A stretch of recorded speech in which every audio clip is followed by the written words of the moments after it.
Geunchogo was the 13th king of Baekje, one of the three kingdoms of Korea.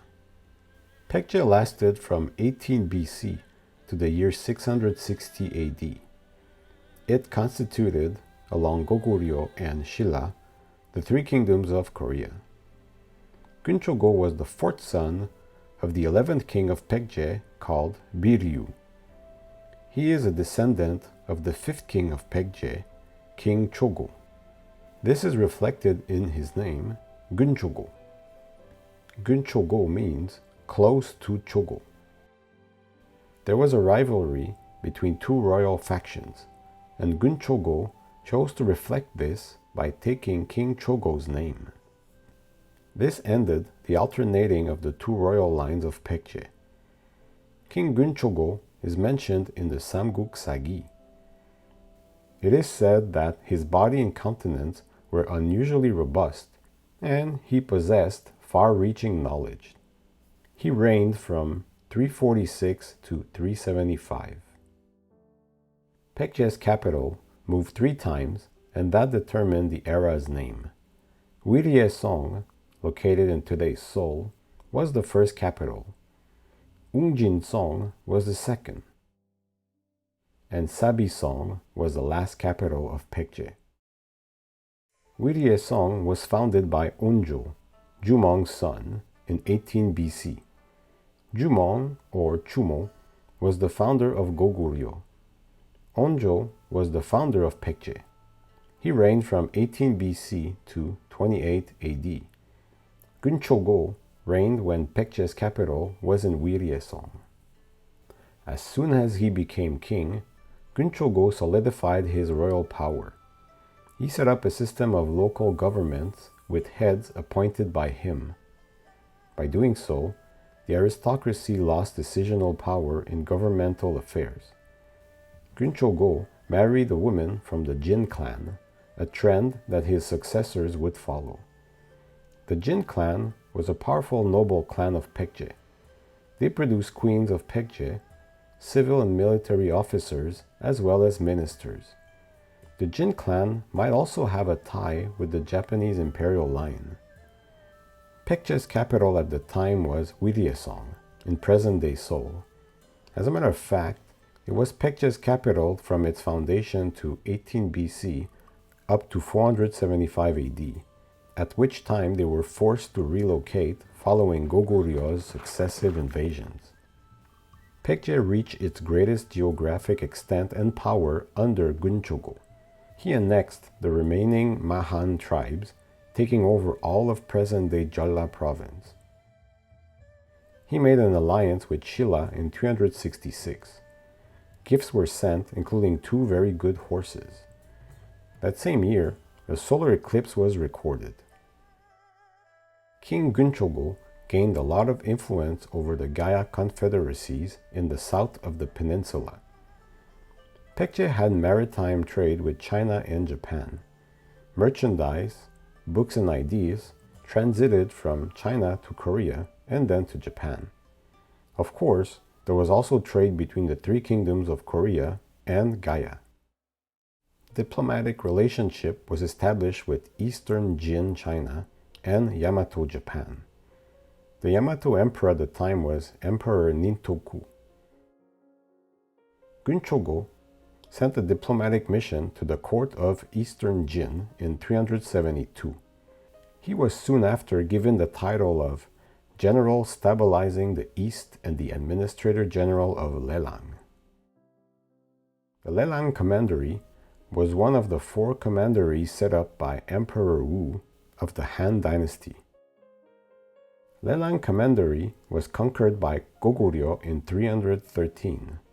It was partially taken over by Baekje in 371, at which time Geunchogo would have been given a title by the Jin Emperor. The land returned to Goguryeo around the year 375. Interestingly, that same year, an earthquake was recorded in the Samguk Sagi. During Geunchogo's reign, the Eastern Jin dynasty had 5 emperors. There is some controversy regarding the Jinpyeong Commandery in China, in the former province of Liaozi, where, some Korean historians believe, Baekje held at that time. Baekje might have also settled a part of the Shandong Peninsula. It is mentioned in the Book of Song, the Book of Qi, and the Book of Liang. However, this seems odd to me because it would mean that Baekje needed to cross the sea to reach these exclaves and would also need to defend these territories. They already had to defend themselves against Goguryeo and Silla. Moreover, mentions of these exclaves do not appear in the Samguk Sagi and Samguk Yusa. Geunchogo sent to the Yamato king the Chiljido sword, the seven-branched sword. It is now housed in the Iso-no-kami shrine in Nara Prefecture. Koreans and Japanese historians don't agree on the year it was sent, as well as the interpretation of the characters engraved on the sword. In any case, it proves that there was diplomatic relationship between Baekje and Yamato. Scholars were sent to Yamato to spread Baekje's culture, Confucianism, and Chinese characters. It is rumored that an official history of Baekje was compiled under Geunchogo. It was titled Sogi and written by a scholar named Go-hun. He is mentioned in the Samguk Sagi. In the year 369, Goguryeo invaded Baekje in what is known as the Battle of Chiyang.